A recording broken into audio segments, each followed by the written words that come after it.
dengan NIM 250401500009. Jadi tujuan saya membuat video ini adalah untuk memenuhi ulangan akhir semester saya mengenai mata kuliah pengantar kurikulum dengan menjelaskan materi prinsip-prinsip pengembangan kurikulum. Sebelum saya menjelaskan prinsip-prinsip pengembangan kurikulum, terlebih dahulu kita harus mengetahui apa pengertian dari pengembangan kurikulum dan kurikulum itu sendiri. Nah, kurikulum itu berasal dari bahasa Yunani kuno yaitu curir yang artinya pelari dan kurer itu artinya tempat berpacu atau lintasan. Jadi, kurikulum adalah tempat untuk berpacu atau tempat untuk lintasan para pelari.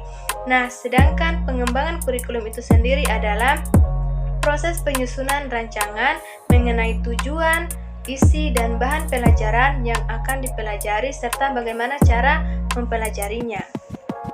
Selanjutnya, kita masuk kepada pokok pembahasan, di mana pokok pembahasannya tadi mengenai prinsip-prinsip pengembangan kurikulum. Yang pertama itu prinsip berorientasi tujuan. Langkah awal sebelum memilih dan mengembangkan komponen-komponen kurikulum, kita harus menentukan tujuan dulu.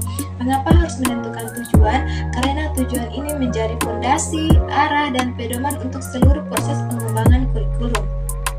Kemudian yang kedua, prinsip kerelevanan. Kerelevanan itu artinya keterkaitan, kaitan, atau adanya keterkaitan antar hubungan.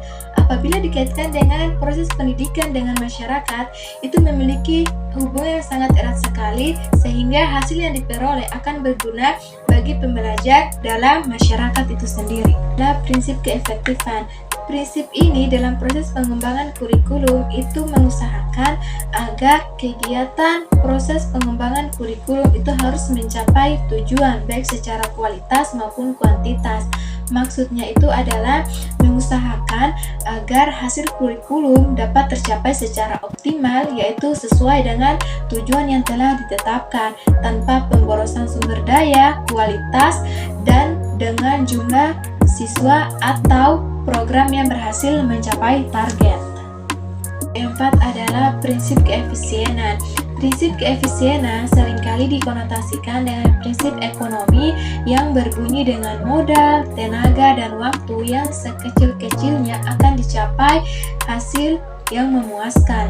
Keefisienan proses pembelajaran dan pengajaran akan tercapai apabila usaha, biaya, waktu, dan juga tenaga yang digunakan dapat membuahkan proses dan hasil pembelajaran yang optimal. Yang kelima adalah prinsip kesinambungan. Prinsip kesinambungan menunjukkan adanya keterkaitan antar tahap pendidikan, jenis, bidang pengajian, serta program pendidikan. Prinsip kesinambungan atau kontinuitas juga menekankan bahwa kurikulum harus dirancang secara berkesinambungan, tidak terputus-putus, baik secara vertikal maupun horizontal. Ini berarti materi pelajaran di setiap tingkat kelas jenjang pendidikan, misalnya dimulai dari SD, SMP, hingga SMA, dan antar mata pelajaran harus memiliki keterkaitan yang logis, sehingga siswa dapat melanjutkan pembelajaran tanpa mengalami pengulangan yang sia-sia atau ketidaksesuaian materi.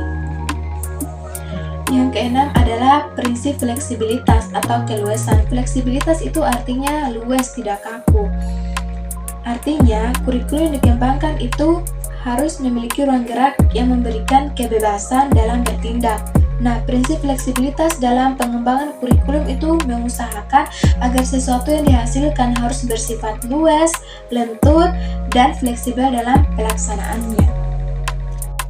Dan prinsip yang terakhir adalah prinsip seimbang antara kepentingan nasional dan kepentingan daerah. Kurikulum dikembangkan dengan memperhatikan kepentingan nasional dan kepentingan daerah guna membina kehidupan berbangsa, bernegara, dan bermasyarakat. Kepentingan nasional dan kepentingan daerah harus saling mengisi dan memberdayakan sejalan dengan motto Bhinneka Tunggal Ika yang artinya berbeda-beda namun tetap satu dalam kerangka NKRI, Negara Kesatuan Republik Indonesia. Mungkin itu saja materi yang bisa saya sampaikan. Mohon maaf bila ada kekurangan, karena kekurangan itu dari diri saya sendiri dan kesempurnaan itu hanya milik Allah Subhanahu wa Ta'ala. Saya akhiri dengan ucapan